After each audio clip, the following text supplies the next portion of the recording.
You stand on the shore of the ocean watching the tide come in. You sense the call of the sea beckoning to take you in further.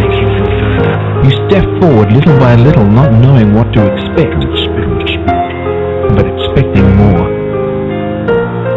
You keep going as the ocean calls you to enter into deeper waters.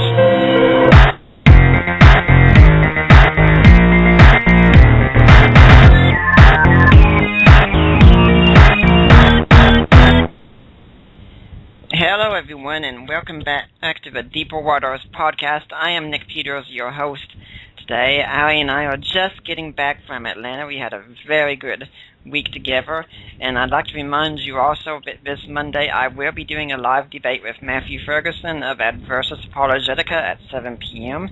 You'll be praying for me on that. We're going to be debating, is it reasonable to believe that Jesus rose from the dead? By the way, I'm arguing, yes, it is. Now, our show today, it's going to be a mature show. So if you get small children and you're a parent, which you definitely are if you have children, then act accordingly. You might want to listen to this show later or put them in another room or something, but this is a show that I think every young person eventually needs to hear, and anyone who cares about young people needs to hear. We're going to be talking sexual ethics today. We're going to be talking the hookup culture. And for that, my guest is going to be Dr. Freda Bush. So, Dr. Bush, are you there? I am here, Nick. Thank you. Thank you for coming on today. Now, my audience might not know who you are, so why should they be paying attention to what you have to say today? Well, I'd first say I'm a health professional who has been in women's health for over 40 years. I'm a fellow in the American College of Obstetrician Gynecologists, so I'm a board-certified practicing OBGYN. And I'm also a wife of 44 years, a mother of 4, and a grandmother of 8. So I have a lot of professional medical experience working with women's health, focusing on sexual activity as a interest, but I'm also a person who has a vital interest in helping our young people make good decisions for their lives. And this is especially in the area of sexual ethics. So why is this such a big deal today? I mean, we see in our culture today that sexual activity is very prolific out there. That I remember when I was in high school, for instance, and the Monday after prom, what everyone was talking about was what hotel everyone went to. But what's the big deal? Does this really matter? Well, a couple of things come to mind immediately. One is you mentioned when you were in high school, and sounds like you're younger than I am, so I'll go back even further to when I was in high school. It was very uncommon for young women to engage in sexual activity before marriage. It was expected that you would wait for marriage and that you would marry and stay married. Now, I have to admit, there was one young lady in my high school class that did get pregnant, but she did get married. And so it was the norm, if you would. You got married earlier than young women do today. You got married usually out of high school or 18, 19, 20. That was not uncommon. But nevertheless, that was the dream of every young lady, and the young men looked forward to getting jobs so they could take care of their families. Yeah. Fast forward to today, young women are delaying sexual activity until after college. And so there is this big gap in which they have opportunities, if you would, to be sexually active without the commitment that was anticipated.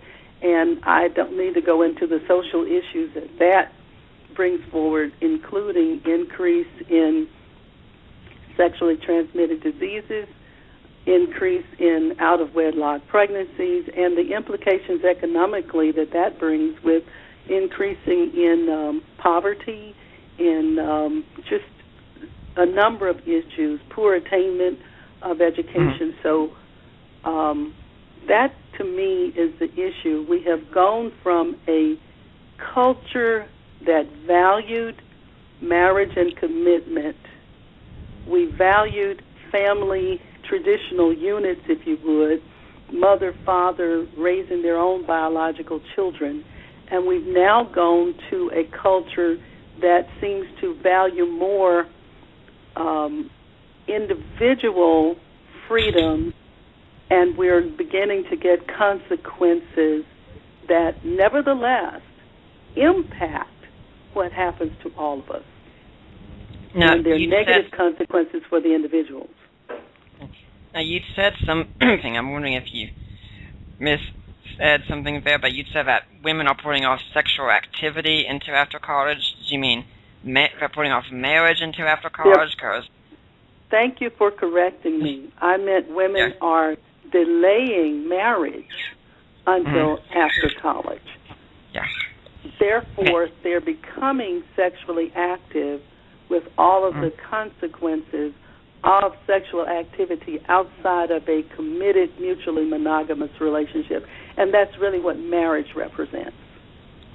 Yeah, we have to be clear, of course, when we say this, because we are Christians here, but we also want to make clear we're not anti-sex, of course, and we're not anti-people enjoying sex, but there does seem to be a consequence when it's done outside of marriage, and it just seems like so many people in our culture are just saying, it's no big deal, it's just an activity like any other activity.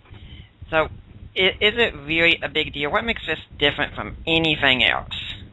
Well, I totally agree that Christians are not anti-sex. As a matter of fact, we recognize God as the creator of human beings, of the world. And in God's creation in Genesis, he began with creation of male and female after his image. And he then commanded them actually, to be fruitful and multiply and replenish the earth. And the only way they could do that was to have sexual activity. So the Creator created sex, and he also, after he created man, he said, this is good. So I think Christians of all people are not or should not be anti-sex because of the way it began. And further in the second chapter of Genesis, he told the man and the woman to leave and cleave. So to leave their father and mother and cleave to each other, and the two unite to become one flesh. And that is how sexual activity is carried out. The male and the female join together in that reproductive process. It is also recreational. It's good. They want to repeat that activity, and in the repetition of that sexual act, that's where procreation or pregnancy occurs. And it also bonds the male and woman together if they've united to become one flesh. So they stay and care for the children that are reproduced. So I could tell you also how God created or established the hormones that are released in the brain and in the body that make sex enjoyable and therefore makes us want to repeat that with the dopamine, the oxytocin, the vasopressin. All of those things were part of the human body that allows us to enjoy it and to reproduce. Yeah, that'd be a very good area for us to go into so we can get a better understanding of what we're talking about. Why is it that this is enjoyed so very much? And I'm assuming it's going to be different how it works out for men and women both. So if that's correct, if you can explain both of those, that'd be great. Oh, I'd love to. Let me just first tell you that when we were created, the let me just say, I don't believe God's ever commanded us to do something without giving us the ability to do it. And there is much scientific research that shows that human beings were hardwired to connect to each other in that sexual act. So we are made to desire for close attachment to one another, beginning even with our young people. If you find a baby find a baby in a crib and you do not love him and you do not cuddle and touch him, then that baby will develop what we call a condition called failure to thrive. What happens when the mom and the man and the woman get together, they enjoy touching and rubbing together, and that releases a hormone called oxytocin in the woman that makes her bond to whoever is touching and hugging her, which means that even with her child, when she bonds and touches that child, she also releases that oxytocin, which allows her then to take care of that baby. That's one of the purposes of breastfeeding, actually. So what you have in a woman, a release of oxytocin that makes her want to touch, repeat that touch, and bond to the person who is doing that touch for her. What happens to the man is that his brain actually releases vasopressin, which makes him then want to bond to whoever is touching him. And so you have the man enjoying the touch and the hugging and attaching to the person who is touching him. You have the woman by oxytocin that has a similar response. And when they enjoy the touching, then that leads to sexual excitement, and that's where the dopamine comes in, and that gives you a reward signal for the touching and hugging. And sex, penile vaginal penetration, is the next step that's going to come out of that. And so you have these three hormones that are working together to reward them for the sexual act. It feels good. They want to repeat it. You've got the oxytocin and vasopressin that makes them want to bond together. And so the two unite to become one. And in that intercourse or sexual act, sperm is released. At the right time of the month, the egg is fertilized. And so another person is reproduced in that sexual act. And thus, our race survives. Our human race continues as a result of that. So I say God made it good so we would enjoy doing it, so that we would reproduce and the world would continue. You know, I find this to be so incredibly revealing, and much of the stuff was stuff that I had no idea would be said today. But, for instance, my wife and I have been married a little over 3 years now, and we, as people who listen to the show know, we both have Asperger's, which makes it an interesting marriage for us. And yes, she actually did get married right out of high school. She was about to turn 20 when she got married, and I was about to turn 30. So yes, I robbed the cradle big time, as everyone knows. But being on the spectrum, generally, we both don't like being touched at all. I mean, I don't even like sometimes when my own parents touch me some. But with my own wife, it's something very different. She's the only one who can touch me because it's her.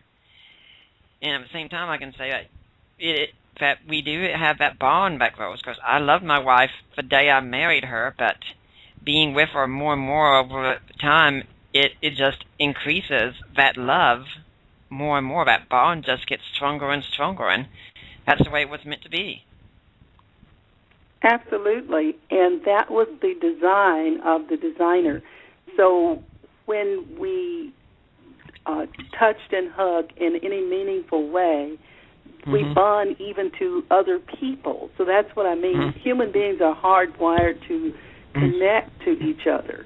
And that's why the babies, if they are not held and cuddled, then they will fail to thrive.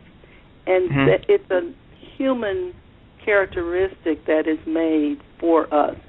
Friendships are very important to us.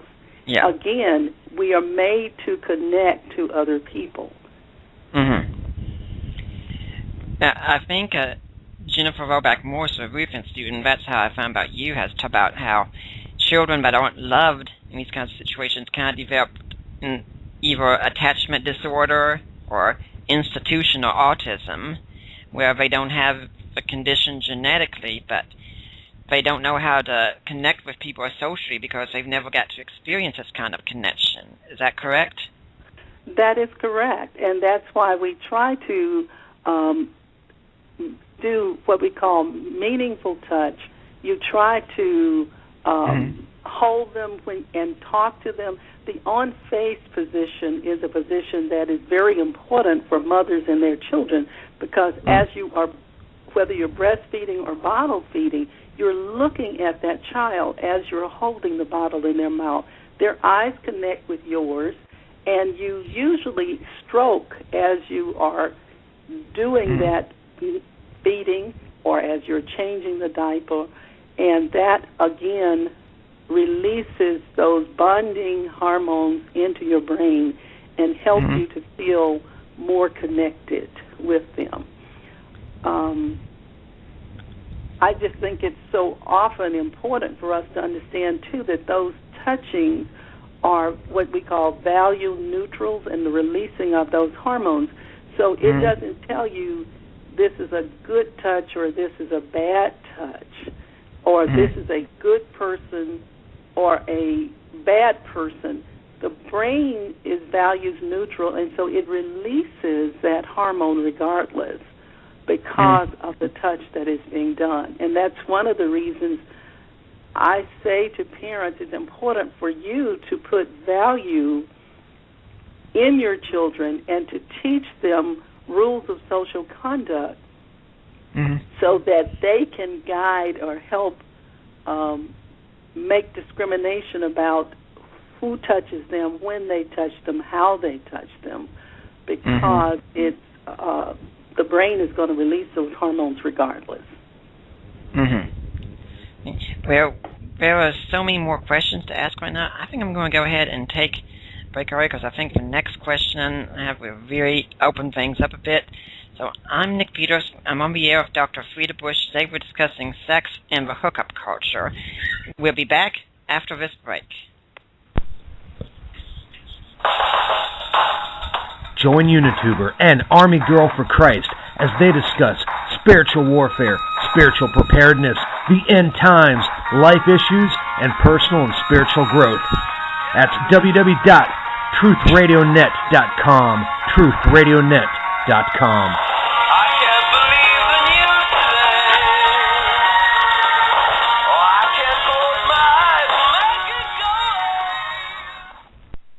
I'm Nick Peters. We're back with Dr. Freda Bush, and I'd like to go ahead and give you our call-in number, and I hope some of you will be calling in with some questions because this is really an important topic. The call-in number is 714-242-5180.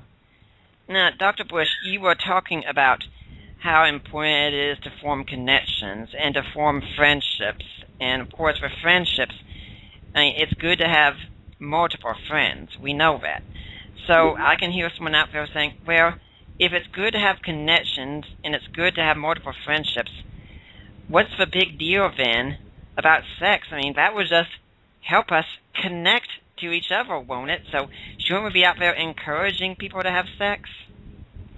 Well, that's the thing that's important to understand is that any experiences that we have will alter the brain and make you, it will mold the brain and change your behavior going forward.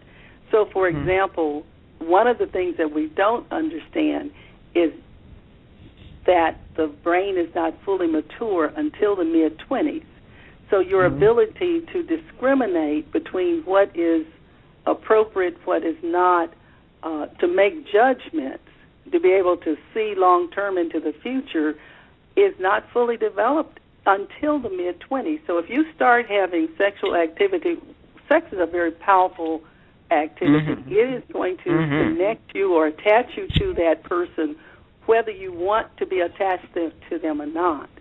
It is going to bond you. So you really do need to reserve sex until you are more mature and to decide, is this a healthy relationship for me? Is this a healthy person that I want to be attached to or connected to? And your ability to make that discrimination is better when the brain is more fully formed than it is as a teenager or as a child.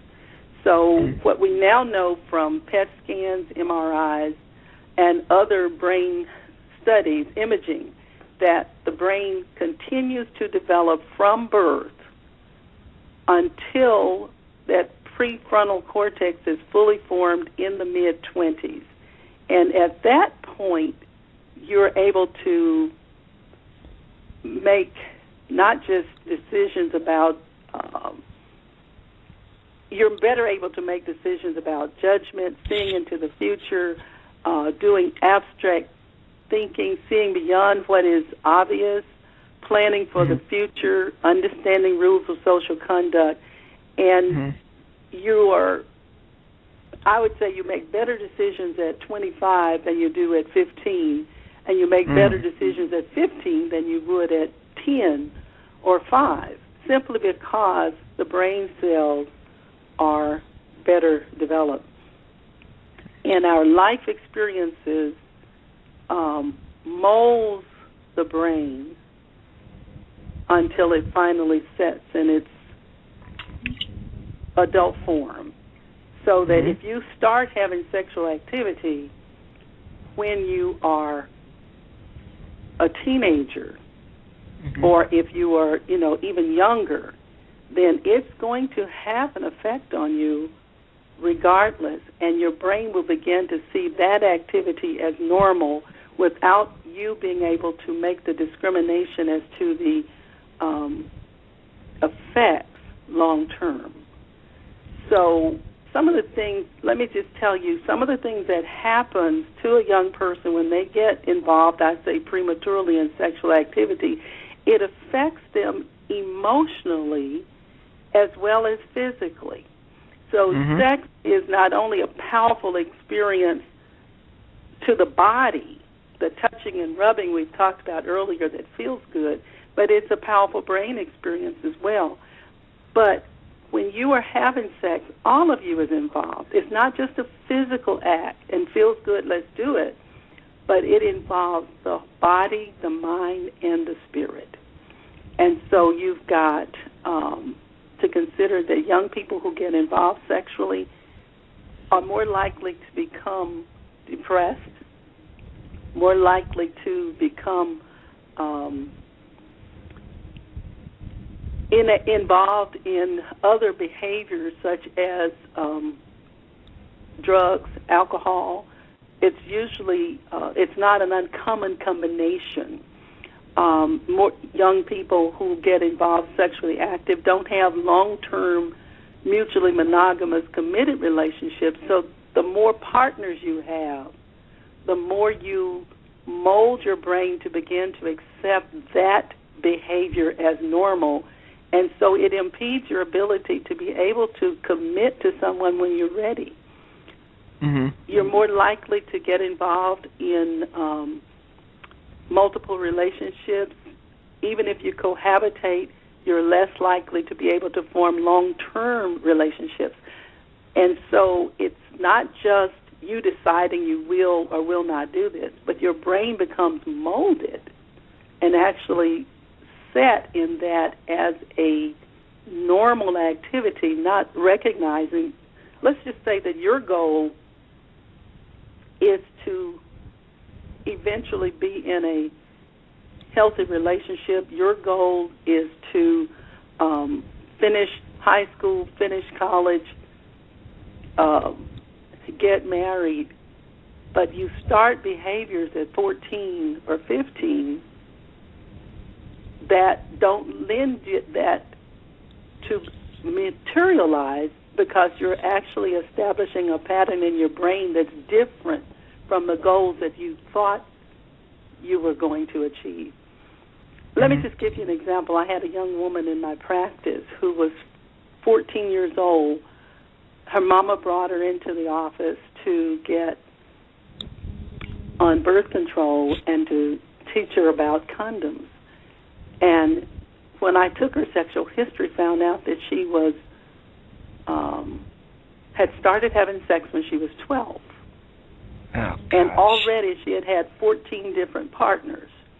And when I asked, how did she decide about her partners, she says, well, I only have sex with my boyfriend. So she had accepted having sex with her boyfriend as normal or as okay. But already between 12 and 14 years of age, she's had 14 different boyfriends, therefore 14 different partners. So she was molding her brain to look at that as normal, but that's not her life goal. Her life goal was to finish high school, finish college, and get married. But her behavior is sabotaging the very thing that she desires for herself. And what was her mother doing during all of this? That's what I'm wondering. I'm not sure what was happening before, but I appreciated and encouraged the mother and thanked her, actually, for bringing her daughter in. Yeah. Because what she was setting her up for, even with the birth control and the condoms, without understanding the emotional and spiritual consequences of sexual activity, she was setting her up for continuation of that behavior. Just don't get pregnant, just don't get an STD.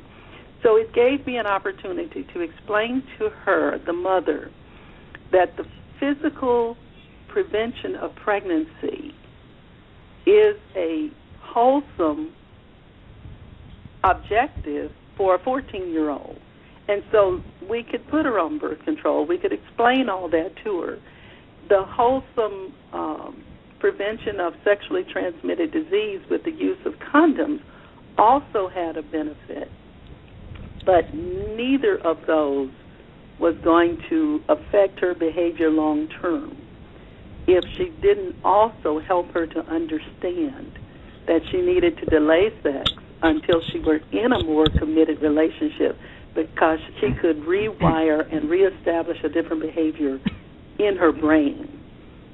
And she needed to look at the whole person, not just the physical consequences of pregnancy or just the physical consequences of STDs. And I have a lot of information I could tell you about STDs and pregnancy, both when you have multiple partnering. But you know, I'm also looking at this story and thinking that she's also setting herself up to be used by all these multiple guys as well, because women become much more emotionally attached, I think, than the men do. And not to say that we don't become emotionally attached, but for a man, there's usually much more physical pleasure involved than there is emotional pleasure. And so if he'll just go to wherever he can get what he wants at the cheapest price. But for a woman, it's different. Am I correct with this? Well, I can tell you, women are different from men. Yep. And we are wired different from men. And so, yes, that is, that is certainly true, that we internalize more of the relationship than men usually do. I think anatomy may have something to do with that. I tell young ladies, we're innies and men are outies, and so we receive and internalize more. And so they have to consider that. And if they have any question about the difference in their reaction, all they have to do is see what happens after they have had relations with the guy and how their view of him changes. and how they are feeling so hurt the next day or next week when they see him now pursuing someone else. And they are left emotionally injured. We can talk about this kind of thing. You mentioned couples who are cohabitating and such, because you said earlier that usually when girls got right out of high school, they were getting married, and my wife pretty much did the same thing, and that's good and fine. It's to be expected. It's something we can all hope for. But what about people who are pretty much the same age and such, and they're just saying, well, we are in love, though, and this is what we do when we're in love.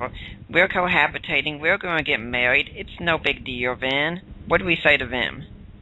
Well, what I can tell them is what the research says, and that is that women and men both are least likely to get married if they have cohabitated prior to marriage.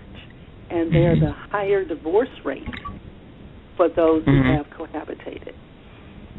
Which means that when generally what happens, and there are many studies that show that when you cohabitate, you're not making a complete decision for marriage. You're saying, if this doesn't work out, we can always leave. So you actually go into the relationship with one foot in the relationship and one foot out just in case. And so the relationships are not as strong, though emotionally you may be still bonded to that person. But the stronger relationships are those relationships where you make a decision. There's a concept called sliding versus deciding. Cohabitation is you're sliding into the relationship. Marriage is you're making a decision and a commitment. It's like we're not saying if this doesn't work out. We're saying this is going to work out. We're making a commitment to each other for better or worse, richer or poorer, sickness and health, and whatever it takes for us to be here together and be happy together is what we're willing to do. Whereas cohabitation, you're always thinking, well, if it doesn't work out, then. And so you're leaving an opening or an out there. And you're also, for women in particular, sometimes I don't think the conversation is made clear or expectations of what you want out of the relationship. And I've, again, had seen many studies and had conversations with women who are waiting for the man to make the decision or to ask, even after they've had children, as opposed to them having an understanding prior to the cohabitating process. And studies do show you're more likely to divorce, and children are actually more likely to be abused in a cohabitating relationship than in a marital relationship. Of course, as Christians, we are to always hope people of grace, and we do want to make it clear, because there could be people listening right now who have made that mistake, and maybe even not cohabitating, but they've made the mistake of having sex before they got married, and we have to make it clear to them also that, yeah, you have created a barrier here, but your case is not insurmountable. You can still, by the grace of God and working together, make your relationships work. And that's very important. I thank you for pointing that out. What I am presenting here is the science of what happens in the brain, what happens in the body when you are in a sexual relationship. And I mentioned earlier that it's values neutral, which means these hormones, oxytocin, vasopressin, dopamine, are going to be released regardless. And so if you get involved sexually prematurely, and then you make an about face, or you realize, as you said, in a Christian relationship, you recognize you have committed an error, you make an about face, you change, and you forgive yourself. 1 John 1:9 says, if you confess your sins, he is faithful and just to forgive you and to cleanse you. Mm-hmm. And so he definitely does make a way, and I think you should also allow yourself to make an about-face and to change your behavior. But in order to do that, you have to put in place behaviors and steps to change it. Good news, the brain can be rewired as well. And so many studies have shown, even with people who've had strokes, how they may have had a stroke and lose the ability to function in one limb or the other. But with proper rehabilitation, they can be many times brought back to use that limb, or certainly to use another limb in order to still get their needs met. And I'm saying the brain can be changed in a physical way, such as with a stroke, but the brain can also be remolded in making different decisions and putting different actions in place. One of the good things that I've had in teaching sex education courses, in teaching even in my practice, seeing how women can put steps in place and with counseling change their behaviors and accomplish their goals and dreams still. At the Medical Institute for Sexual Health, we have 2 resources that I would definitely recommend. The first is a book, Hooked, New Science on How Casual Sex is Affecting Our Young People, our children. And it talks about all of these hormones that I have mentioned. But over in the center of the book, it also talks about how different behaviors can get you the same oxytocin, the same vasopressin, the same dopamine reward without becoming sexually involved. So there's 2 things I'd like to say. One is, if you have participated, you can make a contract with yourself, you can establish different behaviors to avoid continuing in the sexual activity. And the second is that you can avoid becoming involved in the first place by establishing there are certain behaviors I will do, there are certain behaviors I won't. I will get my dopamine reward with accomplishing or completing my education. There's nothing like a good high when you get an A on a test. I can tell you there is a study out of Purdue University that showed that young people who are involved in sex education classes actually did better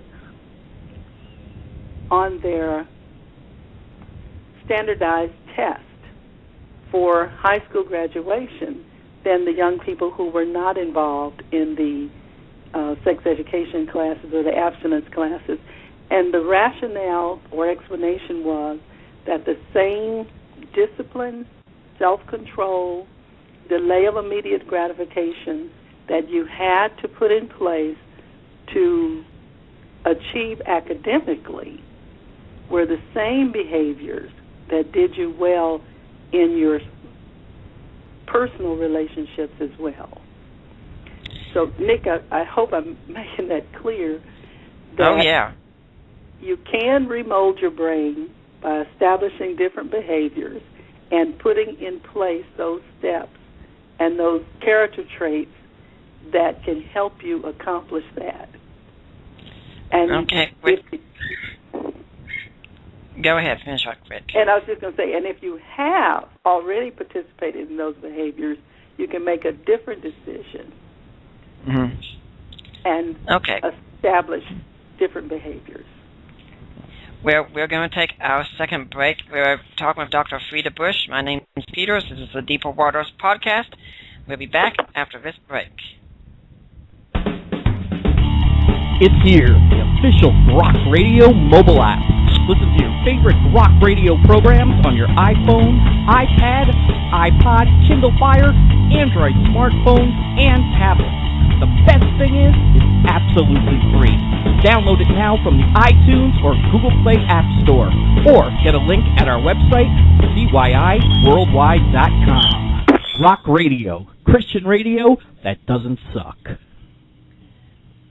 We're back with Dr. Freda Bush. Our call number is 714-242-5180. If you have a question, we're talking about sex and the hookup culture. There are so many questions I'm going to ask you. But one thing I'm thinking right now, I'm seeing if this is connected with what you said a while ago about the highs that we can get and such as that.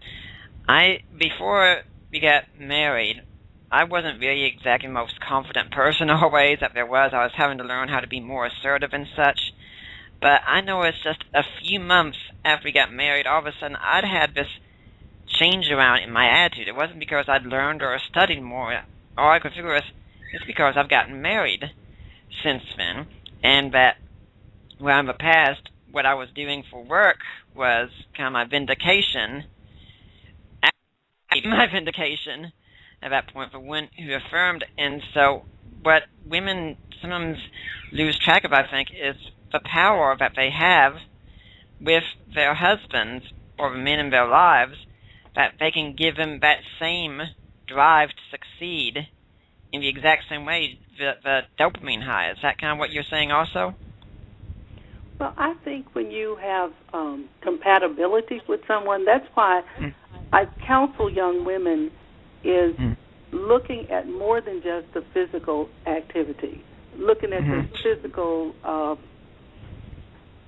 external portion of the man. For example, one of the hormones that I didn't mention in a discussion on the brain hormone was pheromone, which attracts a woman to a man physically, but also by the way he smells. And so she's influenced by the way he looks, by the way he swaggers, or the way he smells, but not necessarily at whether he is got the character that she wants, whether he has the drive, all of the other things that make a man, the determination to succeed. And so what happens is they are influenced more when they are teenagers and the brain's not fully mature by the external of the man rather than the character of the person. When they are older, more mature, I think they make better decisions. So you're no longer looking at, does he look good, does he smell good, and, how does he play football, but you're more concerned about, is he good? What is his character? What is his goals and dreams in life? And how is he going about accomplishing that? How does he treat people? You're more mature.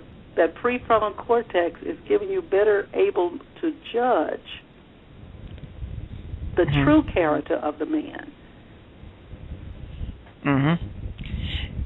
With what you were saying also along these same lines, about cohabitation, I've spoken about this before, and I got really emboldened to speak about it more after hearing Eric Regnerant speak at the ITAF conference. I heard it through podcast.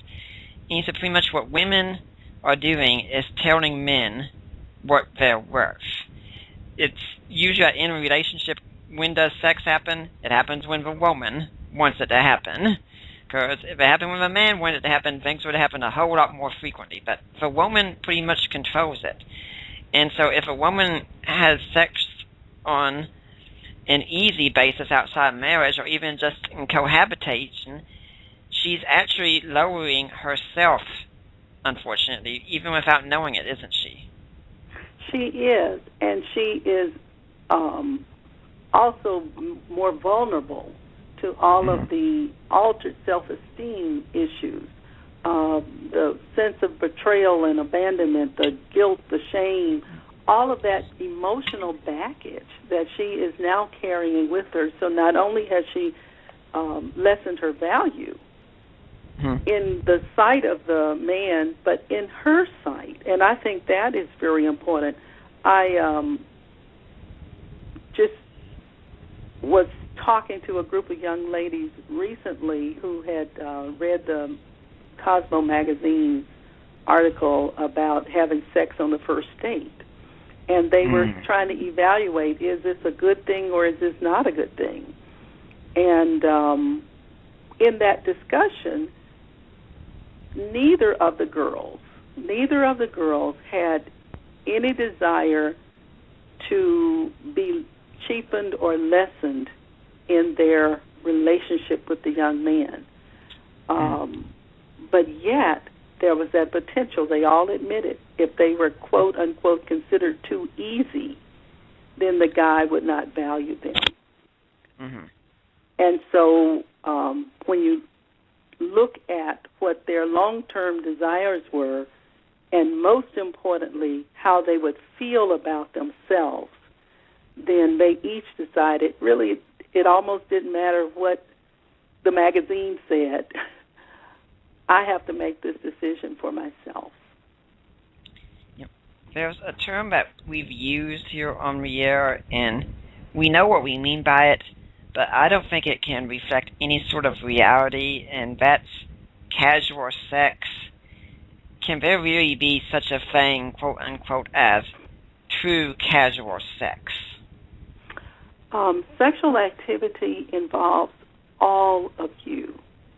And I'm not sure just how casual to me is a lower value than I believe most women or men, for that matter, label themselves.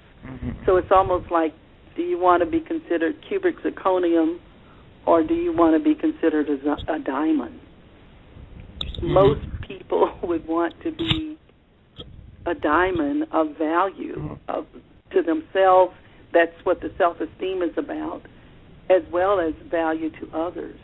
QZ is, cubic zirconium is not of value. It may look good, it may smell good, but it's not real.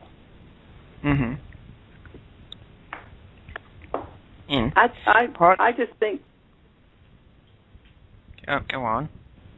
No, I just think that it's important for us to help young women in particular to understand their value and to understand that what they do now really matters. That hooking up is sex without a relationship. And if they really want a relationship, then they have to understand themselves better, and that means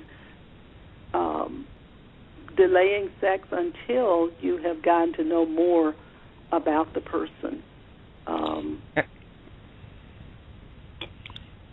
Since you said hooking up, why don't you tell us just some about what exactly the hookup culture is and how extensive it is today? Well, the hookup culture really is having sex, as I said, without relationship. It's been reduced to a physical activity principally. The hooking up culture is also responsible for a lot more increase in emotional concerns for the young women in particular, although young men, it has affected them. Studies have shown that those who are virgins are less likely, have a lower rate of depression. Those who are involved in the hookup culture are 3 times more likely to be depressed. And some have reported, even in college, that their rate of depression is so high that at times they're not able to function. Young men, in particular, are more likely to attempt suicide in breakups than even young women. And so it's the hookup culture is also fueling the sexually transmitted disease culture, in that there's a rise in sexually transmitted infections now. Even a study just came out this past week that has been talking about the increase in STIs in the United States. The CDC put out there are over 20 million sexually transmitted infections in the United States each year, and 50% or one-half of those are in young people between ages 15 to 24. And that age group is only 1/4 of the population of the United States, and yet it's 50% or half of the sexually transmitted infections. And this is in the United States, and I will tell you that several states are calling it an epidemic, in that the diseases are rising, especially gonorrhea, chlamydia, and there is a strain of gonorrhea that is more resistant to the usual antibiotics that we have been using for it. And so that's a real concern to the public health community. Rising rates of STIs are fueled by multiple partners. And even when young people use condoms, it is not, in spite of the studies showing that there is an increased use of condoms, these statistics are still going up, which means two things to me. Either they're not using the condoms consistently and correctly, or the condoms are not as effective as they have been purported to be. Part of me is sitting here thinking that if you got a young couple together and they're kind of in the throes of passion, they're not really going to be thinking rationally and saying, hey, we should interrupt this and get a condom on so we can be safe at that point. And even if they did remember that, things have to be put on exactly right, or else that effectiveness is going to drop rather significantly. Well, you've got two things. One, you've got either they're not using them and they're saying they're using them, or they're not using them properly, which is what you have just said. And part of that may be that they may start out with using them, but then if they decide to have a second encounter, then they may not use it or may reuse the same condom. So it's the improper use of it. And if they're not using it consistently and correctly with each act of intercourse, then they are exposing themselves. The other thing is most of these diseases, especially gonorrhea, chlamydia, HPV, HIV, have no symptoms. So you can't look at a person and say that they do have it or they don't have it. I mean, and there's no sign that the person is wearing to say, I've got it. And people don't always tell the truth. So it's important that you get to know the person, spend time with them, make that commitment in a mutually monogamous marital relationship before you become involved. It's also important that you get tested, and that you get tested to determine whether you do or do not have a disease. The Center for Disease Control recommends that every time you change partners, you should be tested for an STI. And both partners need to be tested, not just one or the other, because, like I said, 85% of gonorrhea is asymptomatic in women, and over 50% in men are totally unaware that they have it. HPV, the same, and herpes. These are common STIs that are on the increase. And I will tell you, Michael Douglas really, I thought, did a service recently when he announced that he acquired throat cancer from HPV because of oral sex. Very important, because a lot of people say, well, I'm not having sex. And they don't consider oral sex, anal sex, mutual masturbation as sex. They're just thinking penis in the vagina. But actually, any activity that stimulates you and arouses you for sexual gratification is sex. So it's not just limited to the penis and the vagina, but oral sex, anal sex, you can get any disease with those activities that you can get with sexual intercourse. Multiple partnering in particular drives the AIDS epidemic because the more partners, the more exposure and the more risk that you have for acquiring these diseases. And again, you don't always have symptoms, and by the way, we don't have any cure for the viruses right now, HPV, HIV, herpes, all of those we treat symptoms or results, but there's no cure for them. You know, it's so amazing to me that in our country we're so worried about providing good health care and getting our economics taken care of. And it seems to me that one of the things that we could do to really lighten our economic burden is if all of us just said sex between one married man and one married woman for life and nothing outside of that. But we don't seem to really want to cross that line, no matter how much good it would do. And I guess it's, the media just doesn't want to say it because most of us don't really want to have our fun interrupted. Well, the thing about it is, when you have done, there have been other studies that have shown that when you survey people for sexual satisfaction, for frequency of sex, the rates are higher in married couples than they are in singles. And so if you really want to have the best sex and you want to have it more frequent, you should get married. Yep. But, you know, when you look at the media and the movies and the TV, you get the impression that ball and chain, marriage is seen as negative, and all of the movies show the bed hopping as fun. But they're not recognizing that sexual satisfaction, that connectedness that we are innately, designed to have, is best fulfilled in a mutually monogamous relationship. Somebody who cares about you and will be there for the long term, not just your body, but cares about the person inside the body. And so you have a misnomer for that as far as understanding.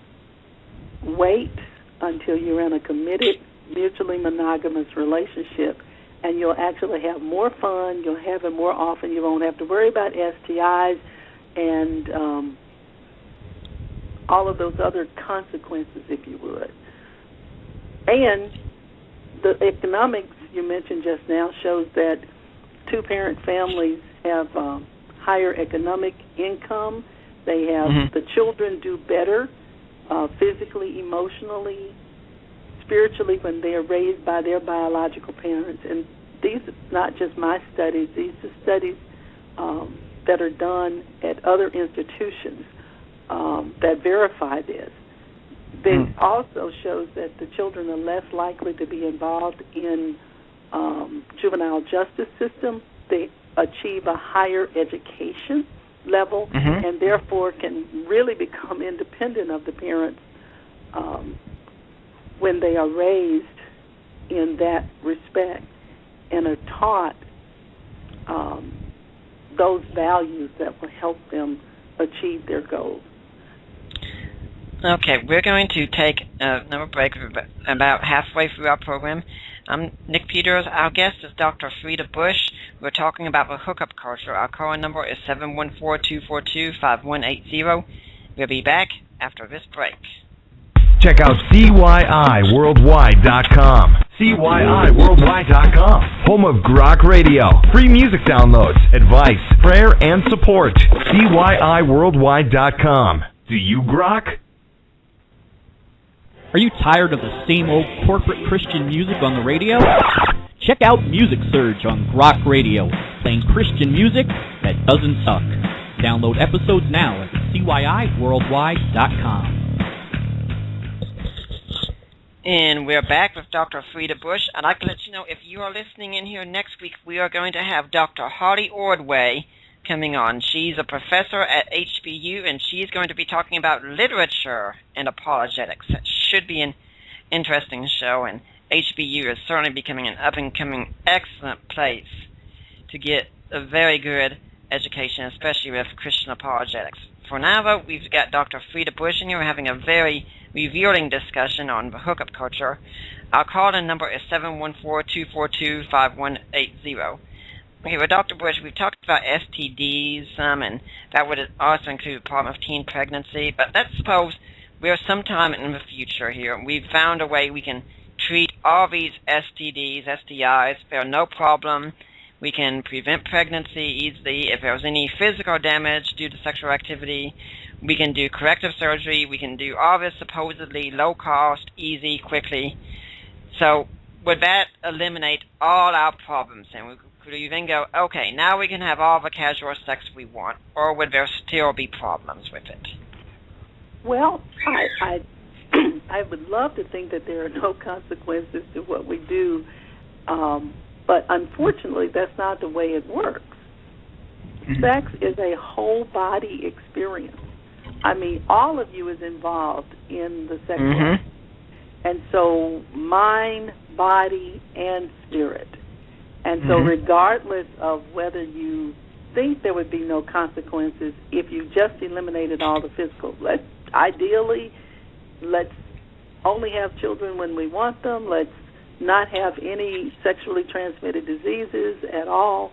But what about the person who is inside the body, who has been hardwired by the Creator to have close attachments, to have meaningful relationships? And the one-night stand is not meaningful. The one-night stand, you maybe can take a pill before you go into it, but regardless, and you take the pill, you don't get pregnant, you don't get an STI, but you still have an imprint in your brain that says something has transpired here. I have had him enter, or I have entered her. And after you're separated, you still remember that event, good, bad, or ugly. Yeah. As a matter of fact, there's a study done at the University of California by a neuropsychiatrist that showed that even after a 20-second hug, let's say you don't have sex, just hugging somebody, you have released oxytocin in a woman's brain that bonds her and starts her to trust that other person. There is no antibiotic that's going to change that. There's no pill that's going to change that. That person will know that. Why do you remember that first sexual encounter that you had? Whether it was a mutual decision to have that, or whether it was by abuse, you still remember when that happened, because there was a chemical and an emotional change that occurred in your brain. And that's a fact. So it's not just getting rid of the physical stuff. All of you is involved in a sexual relation. The two really become one, whether you recognize it or not, whether you desire that or not. The fact is that it happens. I think part of the problem that we have today is that in our culture today, we tend to treat sex as if it's a consumer good, just like food or water or almost anything else. It's just something that you go out there and you get because you got a strong appetite, you want it, and that justifies your getting it. Well, it's not just a consumer good. It is a human good, if you would. And so because we're human, there's an old song I just thought of, people need people. Yep. And that's a fact. I'm also thinking about, I don't know anybody who doesn't want a friend or doesn't have a friend or somebody that they would call just to talk. That's a relationship, and that's just an innate part of who we are as human beings. Now, can you give us some examples from your practice of what you've seen in the hookup culture about how women's lives, and even in some cases men's lives, have been affected by having casual sex? You gave us one story about the girl who was 14 and been having sex since she was 12, but what about other women and men who are having multiple sexual partners? Can you tell us some examples? Well, two examples come to mind immediately. One is a young woman who was 25 years old and had 3 or 4 children by different men, and she was currently cohabitating with a man, and he was not the father of either of the children. And she wanted me to give her a female Viagra because she no longer enjoyed sex. So that can also be a consequence. If you have multiple partners, after a while, sex becomes meaningless because you aren't really getting the enjoyment out of it. And you still have that desire, though, for it to be meaningful. And again, you have to make a different decision and change your behavior and put it into practice in order for there to be established a new thing. It's also important for young people to understand that they can learn from these experiences as well. If any of them are listening, you can recognize, for example, recently Angelina Jolie brought out that she had been given the opportunity to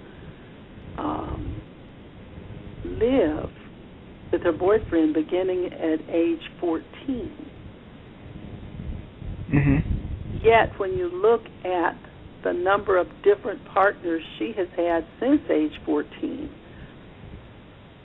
I don't know really Angelina Jolie, but just looking at the outcome of the multiple relationships she's been in, I wonder if that is what she really desired for her life. I just had a flash. I wonder. And I would wonder, or I would like to caution anybody who would recommend that that become a lifestyle or an acceptable thing that parents would allow children to live with their boyfriends in their homes, because research does not bear it out as being something that would be helpful. So if there are any parents who are considering that as a way to prevent STIs or pregnancy, I would refer them to the literature that does not support permitting that type of behavior in the long run as being beneficial for the young people. And there are many studies also that show that most parents want their children to delay sexual activity, not get sabotaged as far as their education until they are older and that they have accomplished some of their goals. Teens who become sexually active earlier are, as I stated earlier, twice as likely to divorce. Once they do get married, they're more likely to have emotional difficulties, and this is for young men as well as for young women. And I don't know anybody who wants to say, well, when I grow up, I want to be married 3 or 4 times, or I want to have, 3 or 4 babies by 3 or 4 different women or men. I don't know that anyone wants that as a goal. And yet, when we become involved in sexual activity early, when we have multiple partners, we're actually setting ourselves up to accomplish that. I think it's very interesting when you talk about with bonding, because what I've told you before about being married and sticking with one woman for life. My wife's the only woman I've definitely had any kind of sex with, of course. And what I say is, several other guys might want to go out there and dive and wade into numerous shallow waters and such. I'll continue to dive into the ocean of one person. And I remember before I got married, I read a book and had R.C. Sproul, a Christian apologist, talking about how shortly after he got married, he and his wife went to see an uncle, and it's about 2 weeks afterwards, and his uncle's like, "What do you think?" And he said, "It's terrific." And he said, "You don't know about half of it yet." And R.C. said, "I was saying, what does this old guy know that I don't?" And he said, "Now, 15 years later, I see what he was saying."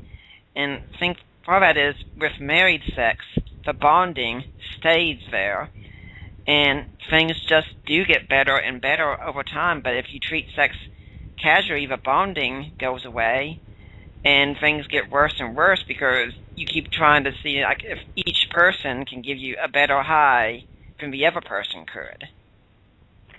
And I can tell you that if you've only had one person, then you only have one imprint in your brain. And so for you, that person is the high. That person is the bomb, because they have released that oxytocin, that vasopressin, that dopamine in you, and you have been rewarded for that relationship. And they are also the best sexual partner, so you have no other comparison in your mind to confuse you as to whether there is or is not somebody out there better. Better based on what? If you are satisfied, they are satisfied, then that is the best sex. And it's the relationship with the person. What they do Monday through Friday, or Monday through Sunday, 7 days a week, how do they treat you? How do they respect you? What type of friendship do you have that even makes the sex in bed even better? I had a young man once who said to me, "I would love to just have sex with my wife on one time." And I said, "What do you mean?" "I'd love to only have sex with my wife once." And what he meant was that every time he would have relations with her, he'd get flashbacks from past relationships. And it was difficult for him to release those imprints or those flashes that came because they were in his brain. I'll tell you, one of the things that I have learned in counseling women and in through my Christian background is that you have to release those other people, men, women, in order for you to lay aside every weight, if you would, as the scriptures would say. And what I have advised women to do, and men, is if you get a pencil and paper and you make a list of everybody you ever had sex with, that you release that person. You ask them to forgive you. You forgive them. You ask God to forgive you. And you release them. And you cross that person off. And then you go to the next person on the list. Now, I would tell you this. I would suggest that when you get through with the list, you tear it up or you burn it.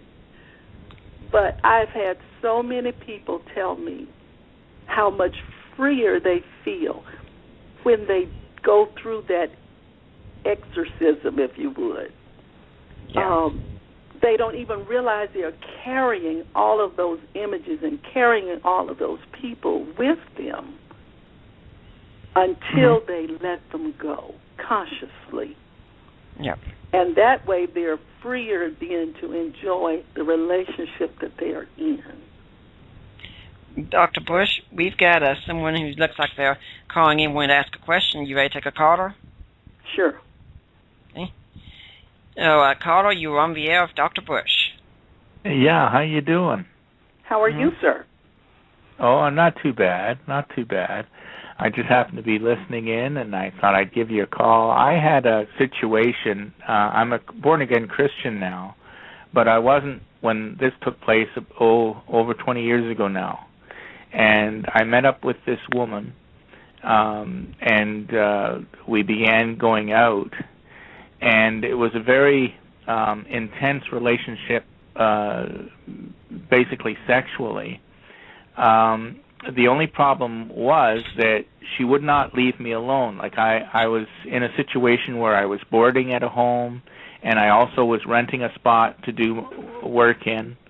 And this woman would continually follow me everywhere. And no matter how many times I tried to tell her, like, you must have had a life before you met me. Go back to doing what you were doing. Let me do what I do, and we'll meet in the middle, and we'll be happy. But she wouldn't listen, and she kept interfering with my life. And she would do things like, when I did spend time with her, like, spending the night and all that, she would, I'd wake up in the night, and she'd be, staring at me, just laying there staring at me, and it kind of disturbed me a bit. So no matter how many times I would tell her, give me some space here, people are starting to complain in my life because you're always there, she wouldn't listen. So finally I thought, well, the only way to get through to her is to break off with her. And I figured, normal situation, you say, okay, I've asked you so many times, and that's what I told her. I've asked you and asked you and asked you, you're not listening, so I'm going to have to break off with you. And so I did. But instead of the normal situation, her coming to me and saying, well, let's talk about it, she had her family come after me and threaten my life. So anyways, that, of course, closed the deal right there, and I broke it off with her for good and never saw her again. But when things like that happen in your life, I mean, what would you say would have been her problem? I think I need a psychology or psychiatry degree instead of an OBGYN degree in order to handle that. But I would say that she definitely bonded to you more than you bonded to her. And we've talked about how men and women's reactions are different in many respects. But it also seems as though she may have had an emotional, psychological issue as well. But what that also points out to me is the value in waiting before you become sexually involved with somebody until you get to know the person. Because I'm sure your sexual activity, releasing those hormones, the oxytocin and the vasopressin, in particular oxytocin in her situation, had her trusting and attaching to you more. And it wasn't just about the enjoyment of the sexual act, but it was the fact that she became attached and bonded to you. And that's a harder bond. Sex can make it stronger than it would have been if you had never had sex.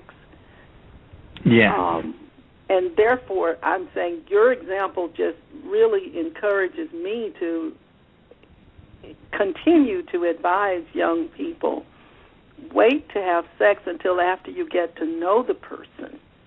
One night stand doesn't give you that opportunity. I'm sure if you had been with her over time and saw how possessive she was and how perhaps unbalanced mentally she was, you would have never sealed the deal essentially by becoming sexually active with her. And it would have been easier to break off that relationship. Yes. Yeah, it was I was shocked, because a normal reaction to something like that is, well, gee, I should have listened to him.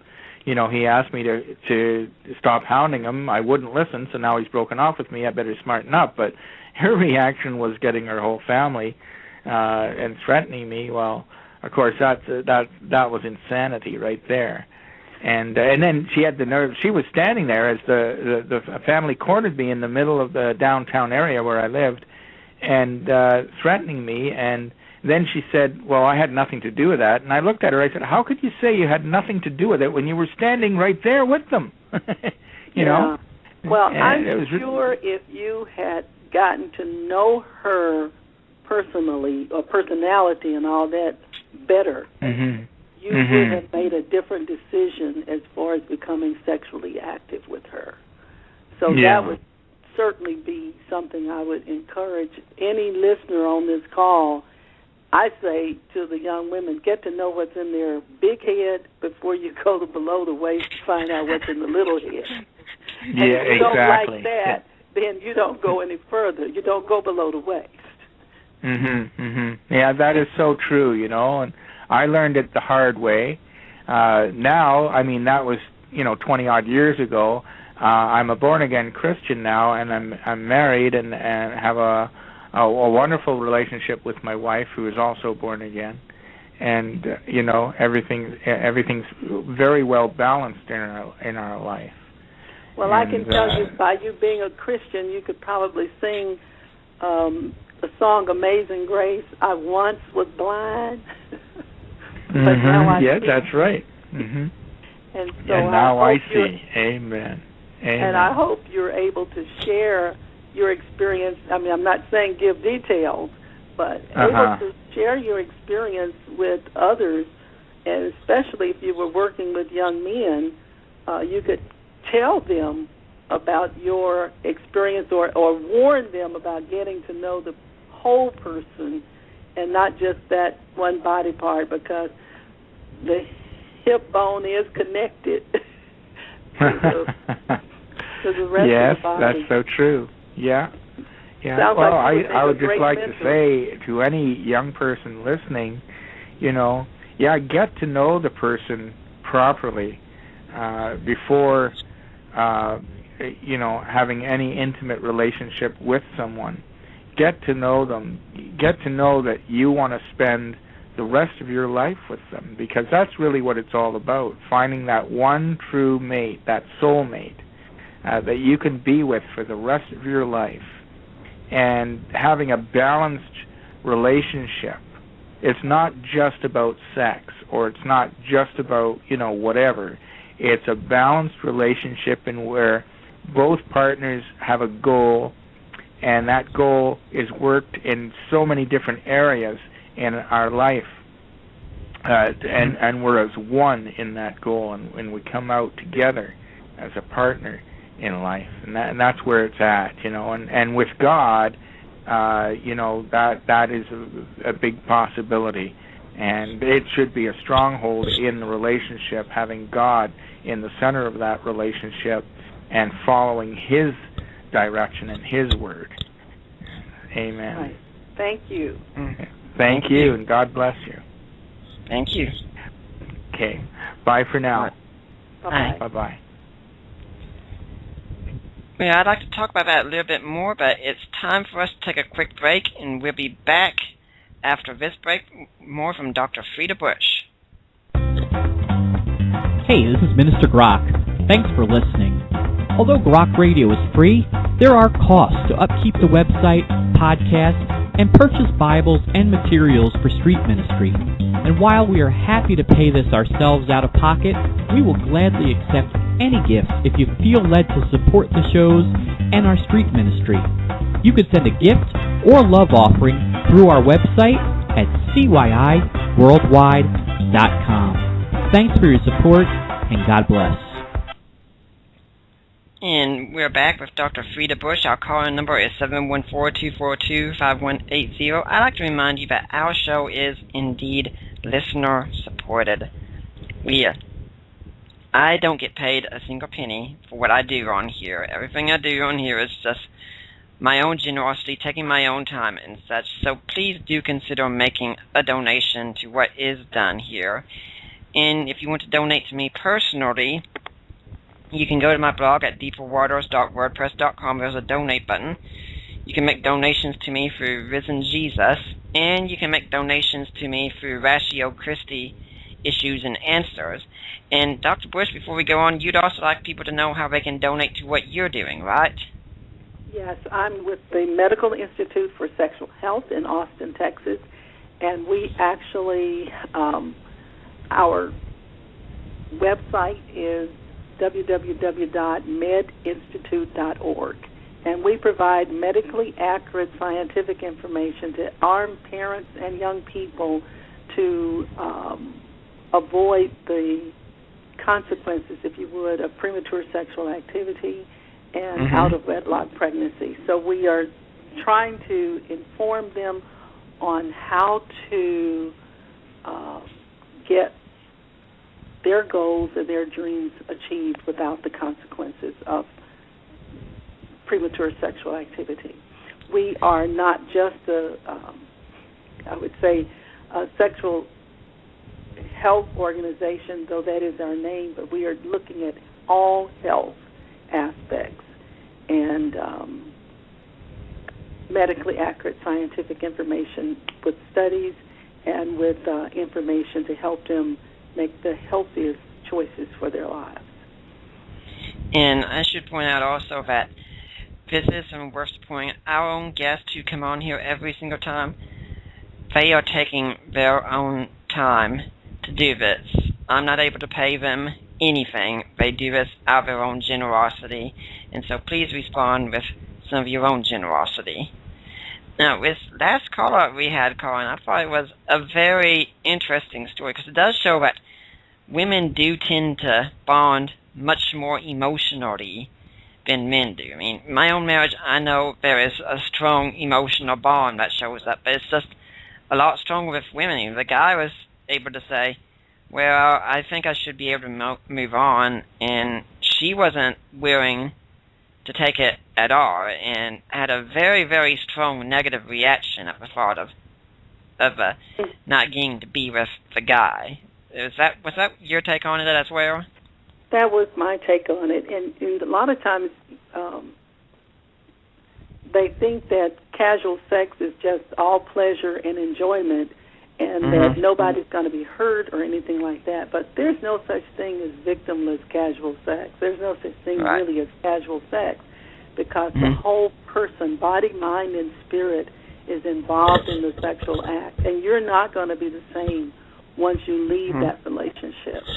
And so that's one of the things that makes, we haven't mentioned really child abuse very much, or sexual abuse in this conversation, but that's why they use the word abuse, is because the person who is taken advantage of in that situation is never the same again. You can't undo what has been done to you. You can't unawaken what has been awakened in you. So we really, I would like to put a point in for parents to really emphasize being parents and to raise your children in the fear and admonition of the Lord.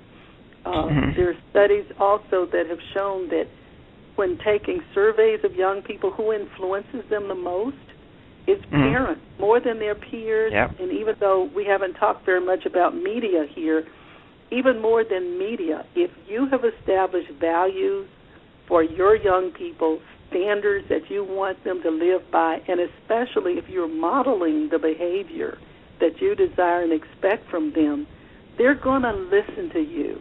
They're going to follow what you say. And they may act like they don't hear you or act like you don't. So they may even give you some lip. But if you don't say it, they don't have any guide to go by at all.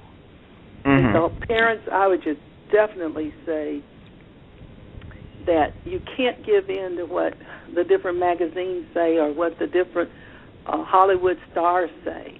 What do you want for your children? What are the dreams, goals, and desires that you have for them, and how can you help them achieve those? And for you to be steadfast and supportive and loving, not authoritarian, putting the hammer down, this is the way you're going to do it, but no, supportive, guiding, leading them with principles, and loving them. Give them a hug sometimes. Just let them know. Studies have shown that if you spend one meaningful meal a day with your child, you're going to have more influence on them than anybody else. And that time you can be talking about, how was your day? Or what did your teacher say? Or how was, if they're young adults who are working, well, tell me something about what happened today. Letting them know you care can go a long way. A long way. So I would encourage parents, shout out to you who are doing it, to continue to be steadfast. You know, something I've been saying for a while also is that it seems many times in the church we're hesitant to really talk about this topic because, you know, it just seems inappropriate to some people and such. But what I've always said is, like, our young people, they're going to get some message about sex. If we don't give them ours, they're only going to get a message from the media and the world, and that's not going to be a good message for them to get. Not at all.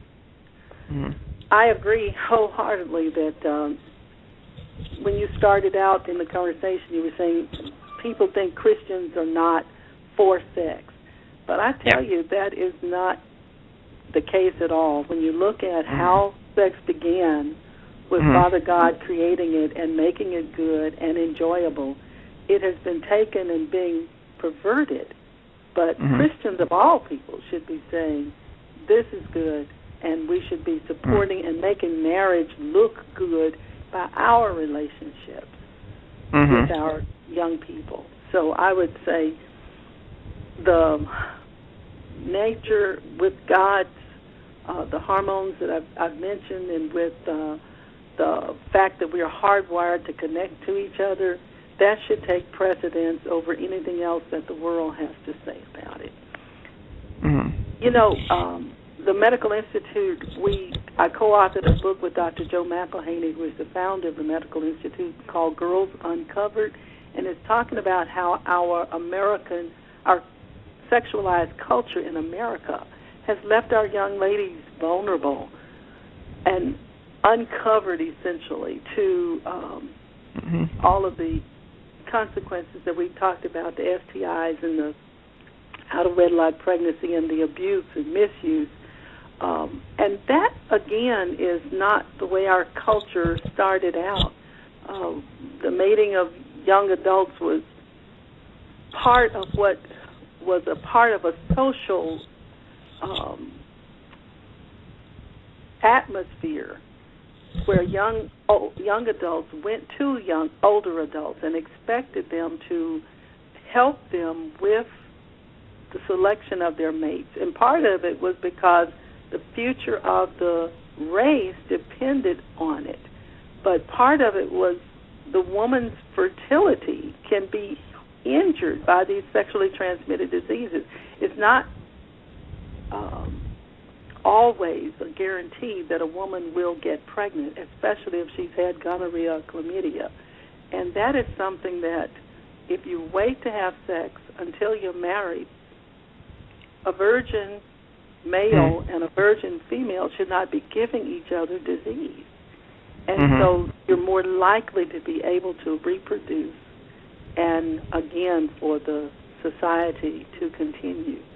But in America, we have taken down this hedge of protection. We give very little advice to the young ladies other than make sure you're taking your pill or your shot or whatever the birth control is, and to the young men to use a condom. But that's not really protection, as I mentioned earlier. It may reduce your risk for some of the diseases, but not all. Some pregnancy, but nothing for the heart. And I will tell you quickly, I just thought about, I haven't mentioned the effectiveness of condoms here, but there are many studies, and the CDC will tell you that the number one way to prevent pregnancy is to abstain sexually until you are in that committed relationship. The number one way to reduce sexually transmitted diseases is to delay sex until you're in that committed relationship with one person. And to reduce your risk, that's where condoms and contraception come in. And it's important to understand the reason why is because even the best protection for HIV, which is a disease that we know leads to AIDS and can lead to death, is only 82% effective. So when you read the label on the condom package, it'll say 99%. And that's what most young people, I was at a college recently and asked how much protection did they expect from the condom. And one young man had a condom in his pocket, and he pulled it out and held it up. He said, 99%. I said, where did you get that percent from? And he said, well, it's right here on the label. He had never considered that the manufacturer put 99% on it because he was trying to sell his product.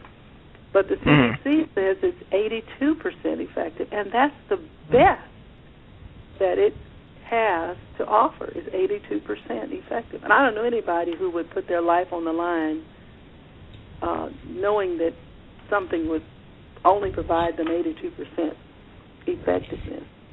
But that's true. It's so odd we talk about the females being uncovered, and I think this would tie into what you were saying, that the feminist movement really started with wanting to get respect for women, to show women are equal and such, and it seems to me it's ended up turning women more into objects than anything else. Oh, absolutely. Especially, like I said, when you have half of the diseases, sexually transmitted diseases in the United States being in the 15 to 24-year-old age group, and they are also some of the most sexually active at that time. As a matter of fact, 1 in 14 girls has a sexually transmitted infection. 1 in 4 teen girls in the United States has an STI. And when the youth risk behavior surveys have shown that by the time they finish high school, at least 60% of the young ladies have already had sex at least once. And so we've got the young ladies participating in a behavior as though it were a sport, as opposed to being a life-affirming, lifetime, experience, because we're not giving them the importance or significance of it as it should be.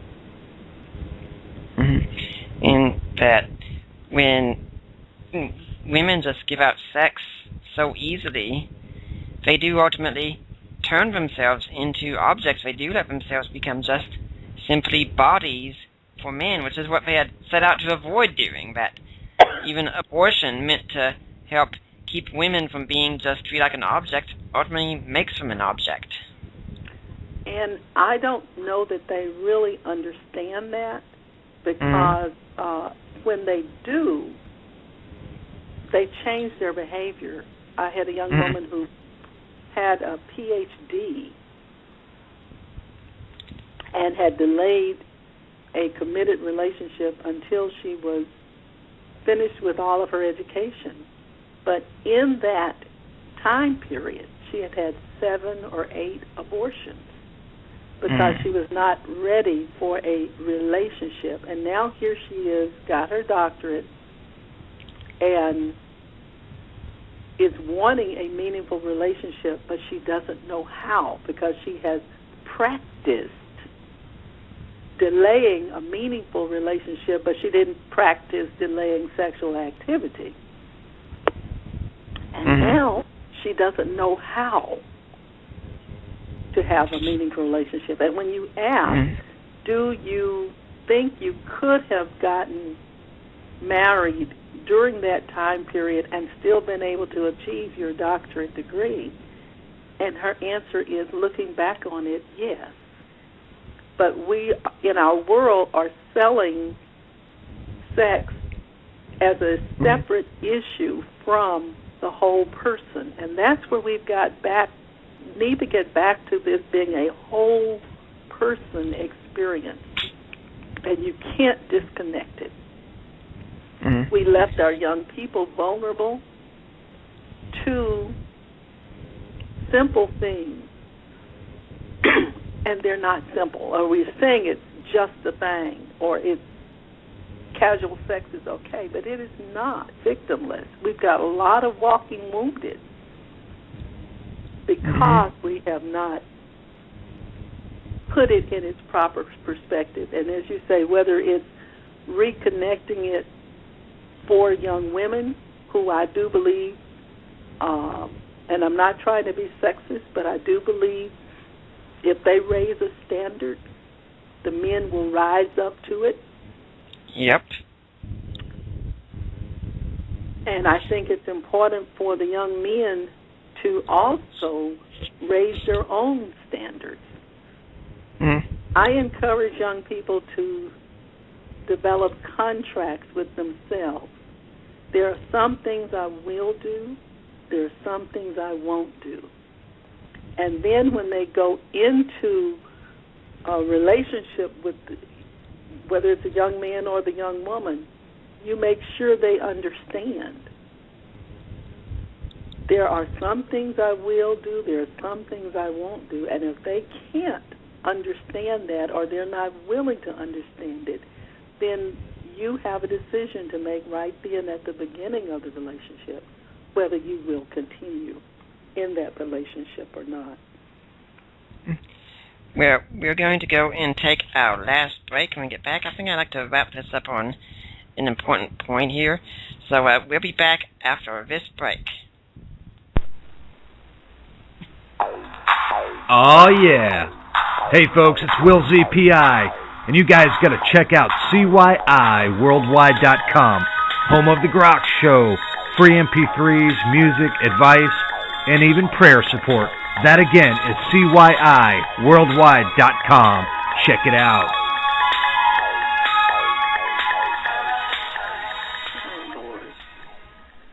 Okay, we're back with Dr. Freda Bush. Our call number is 714-242-5180.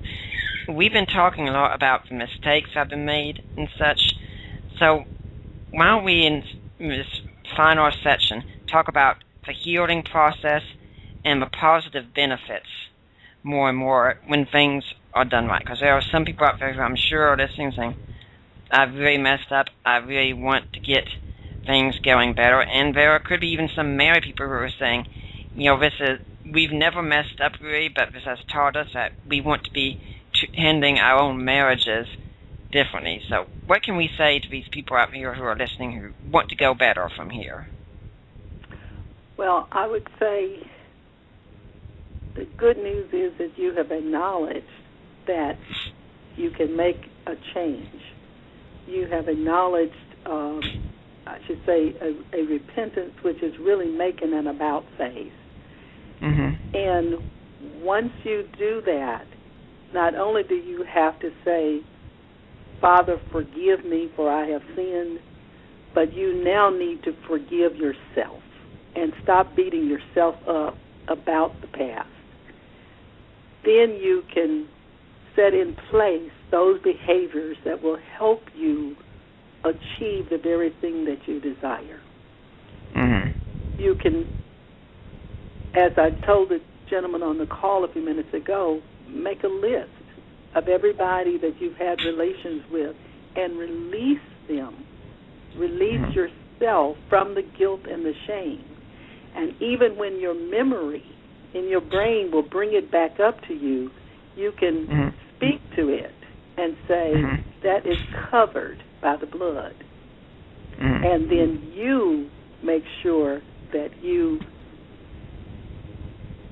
continue in the behaviors that now are going to help you achieve what it is that you would like. There is a number of scriptures that you can go through to help you to remember and to be healed.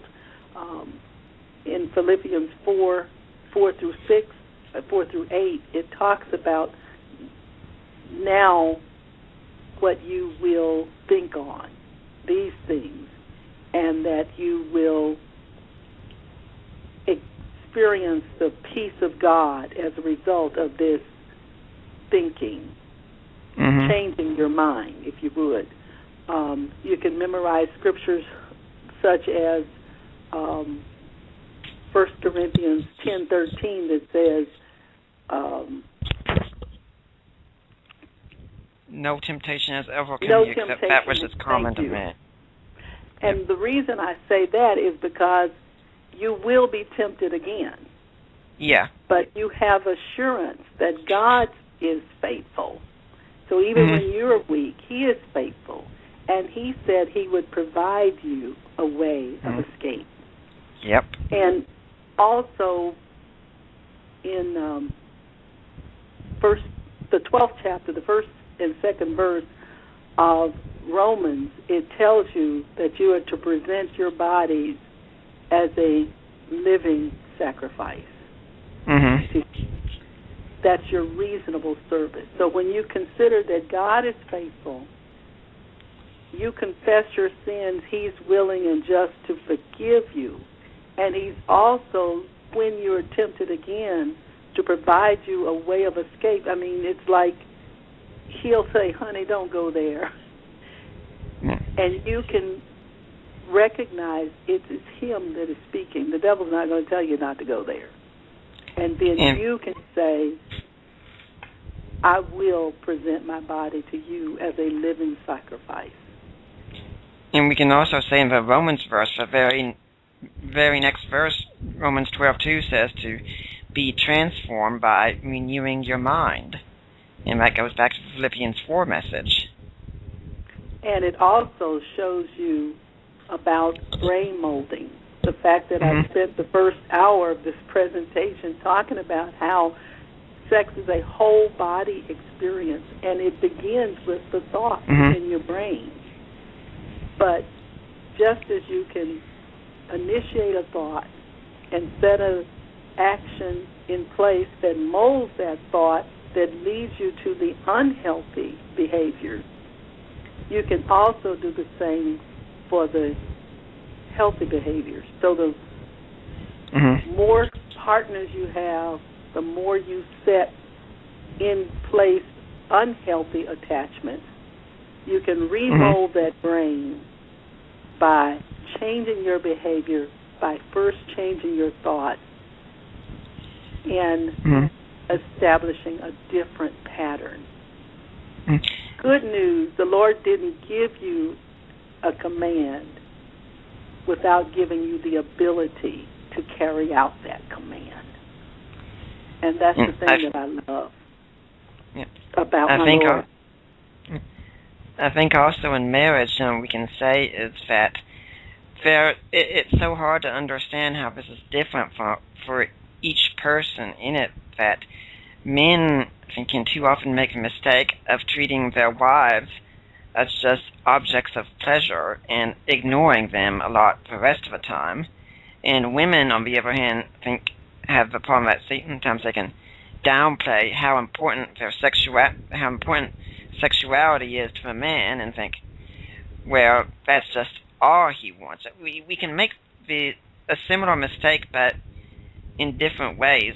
And your talk kind of inspires me to think that we definitely need to realize how important it is. That if we think the world around us is disregarding marriage, what I've always said is the world is disregarding marriage because the church did it first. And if we want to show how important marriage is in our society, we need to be living it as well.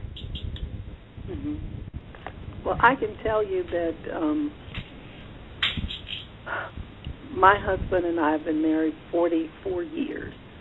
And when I talk to young people about the studies that show who has the best sex, and the studies show that the people who have sex more often and the people who rate it as more satisfying are married people. And I don't think that's just young married people. I think it's for people who've been married a long time as well. the bond gets stronger and it gets more enjoyable as you stay together with that person. They know you. They know your likes and dislikes, and they know how to please you, and that is their goal. And even as you get older, you still enjoy being with that person, and you don't have to worry about sexually transmitted diseases. You don't have to worry about just a whole myriad of other issues that you, as a young person, I say out there on the hunt, is looking for. I would just like to encourage parents, again, to just say to the young people, you're growing, you're not grown yet. Wait for some of these other issues, some of these other relationships until you are more fully developed physically, but also in the brain cells, can make better decisions as you get older.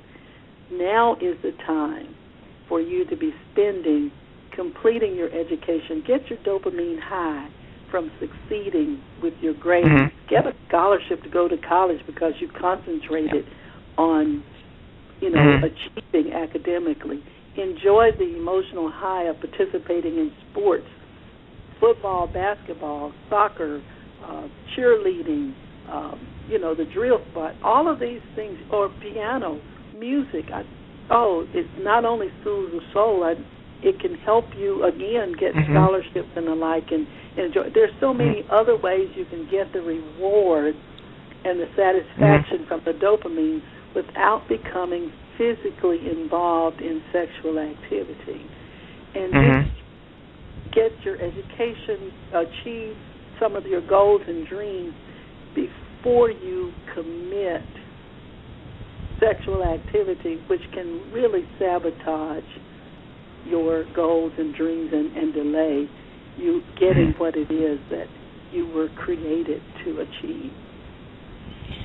And if people do exactly what my wife and I did, and that's wait till marriage, how will those same drives affect them when they get married then? That, just to give the other side of a coin to this.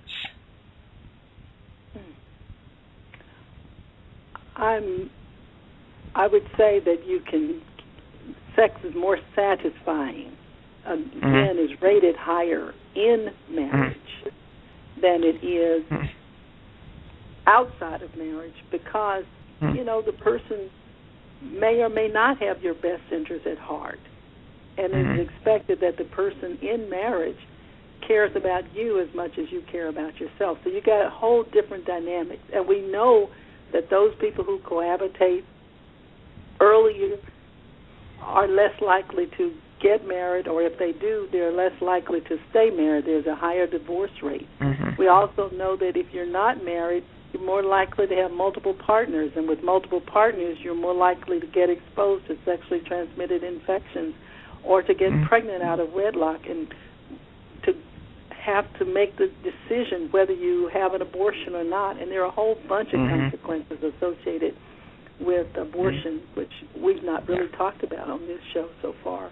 But it just unencumbers and makes things a whole lot easier if you delay sex until that committed relationship in marriage. Well, we've got a few minutes left. Would you like to quickly touch on some of the effects of abortion? Yes. One of the first things I'd say is you got to recognize that the person inside of your body is another human being. So it's not just a gob of tissue. It is a real person. And it is not just a part of your body as a woman, but it is composed of the male and the female having come together. So only 23 of those chromosomes belong as a part of your genetic pool, and 23 come from others. So that person that is then conceived and delivered is another person, unique and different from you. It is not a part of your body. It is not your choice to, I would say, kill another human being. That's literally what abortion is. Mm-hmm. And you will never be the same, whether you see it that way or not. You'll never forget that you were pregnant. You'll never forget you were unpregnant. And the consequences emotionally are great, because there are many studies that have shown the psychological effect of abortion on women. But it also is physically can injure you, making you incapable of having pregnancy or achieving pregnancy or delivering when you think you are ready to achieve it. And I can't tell you the consequences that is to recognize that the only child you may have ever had, you killed through abortion. There are just a lot of physical consequences beyond the ending of that baby's life. And I think it's important for them to understand that there's risk of infection, excessive bleeding, possible hysterectomy, injury physically, even if you have the Plan B or take the morning after pill. And by the way, Nick, I know young ladies in college in particular who are using the morning after pill more than the recommendation on the label says. They're using it if they have unprotected sex. So the label packaging says once a month, no more than once a month, but they may use it 4 or 5 times a month. And the hormonal changes that can occur to a woman as a result of this, the research doesn't even know what all it can do. So I would just caution young women to recognize that abortion is serious. It doesn't just kill a baby, but it injures the woman physically and psychologically as well as spiritually. Well, we've only got about 2.5 minutes left. I'd like to remind listeners that next week Holly Ordway is going to be on the show talking about literary projects. I hope you'll be back for that. But about 2 minutes and 20 seconds left. Where can our listeners go if they want to find out more about you and find out how to support you, and any final words you want to say?